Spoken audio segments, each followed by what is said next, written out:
بسم اللہ الرحمن الرحیم۔ ناظرین کرام، الفاظ کی طاقت جسمانی اور جذباتی طور پر آپ کو جوان کر سکتی ہیں۔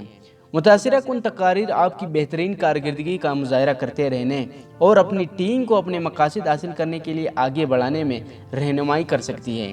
صحیح وقت پر صحیح الفاظ آپ کو بدل سکتے ہیں اور آپ کو چیلنج کر سکتے ہیں۔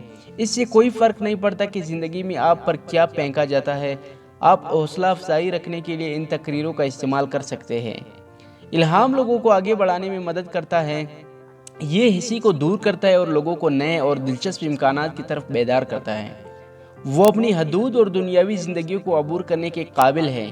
یہ تمام لوگوں کو زیادہ تخلیقی بننے میں مدد دے سکتا ہے، اور اگر وہ اس کے لیے کھلے ہیں تو اپنے مقاصد کی طرف بڑھنے میں ان کی مدد کر سکتے ہیں۔ اگرچہ الہام لوگوں کو کئی بامعنی اور اکثر جادوئی طریقوں سے متاثر کرتا ہے، لیکن یہ کوئی ایسی چیز نہیں جتنا کہ لگتا ہے۔ الہام ہر جگہ ہے اور اسے پکڑا جا سکتا ہے، جوڑ توڑ کیا جا سکتا ہے۔ زیادہ تر اکثر دوسروں میں الہام پایا جاتا ہے، جو کچھ کہتے ہیں یا کچھ سوچتے اور معنی خیز کرتے ہیں۔ زبردست متاثر کن تقریروں میں ایک اہم چیز شامل ہوتی ہے: جذبات۔ جذبات زندگی کے کسی بھی پہلو میں اعمال اور عقائد کو تحریک دیتے ہیں۔ متاثرہ کن تقریروں اکثر جدوجہد، لچک، آزمائشوں اور برداشت اور کامیابیوں کی کہانیوں سے لدی ہوتی ہیں۔ وہ تمام چیزیں جن سے زیادہ تر لوگ تعلق رکھ سکتے ہیں۔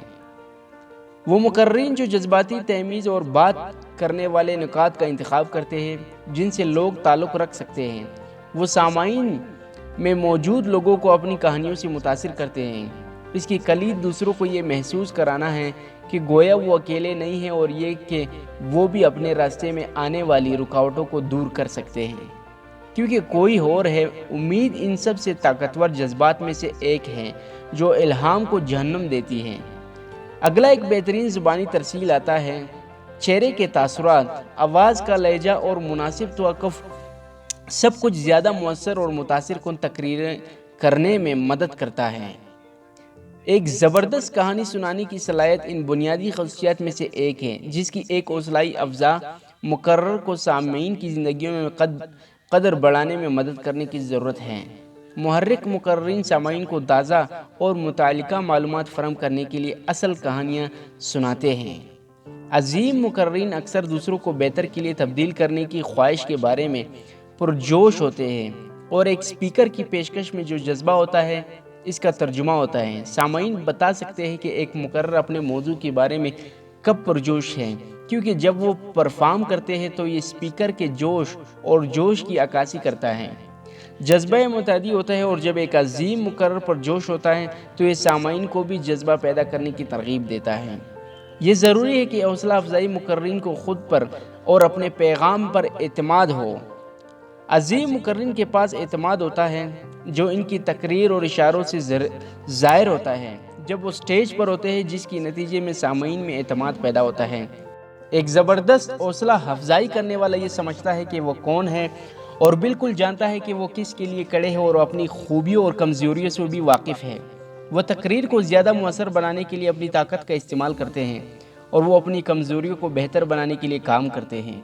ایک عظیم ترغیبی اسپیکر کا ایک واضح نشان یہ ہے کہ وہ اپنے آپ کو اپنے سامعین کے جوتوں میں ڈالنے کی صلاحیت رکھتے ہیں۔ وہ اپنے سامعین کی حوصلہ افزائی، خوف، امیدوں، چیلنجوں اور پریشانیوں کو سمجھنے کی پوری کوشش کرتے ہیں۔ اس سے انہیں اپنے سامعین کو متاثر کرنے اور متاثر کرنے کے لیے اپنی تقریر کو تیار کرنے میں مدد ملتی ہے۔ ہمدرد بولنے والے بھی ایسے افراد ہیں جو ان کے بارے میں بات کرتے ہوئے گزر چکے ہیں۔ وہ وہاں رہے جہاں سامعین ہیں، اور وہ سمجھتے ہیں کہ یہ کیسا ہے جو ان کے ساتھ خالص تعلق قائم کرنے میں مدد کرتا ہے۔ حوصلہ افزا تقریری سنجیدہ موضوعات پر بحث کرتی ہے، اور عظیم مقررین جانتے ہیں کہ جب ایسا کرنا مناسب ہو تو تفریحی قصے یا لطیفے قصے شامل کیے جائیں۔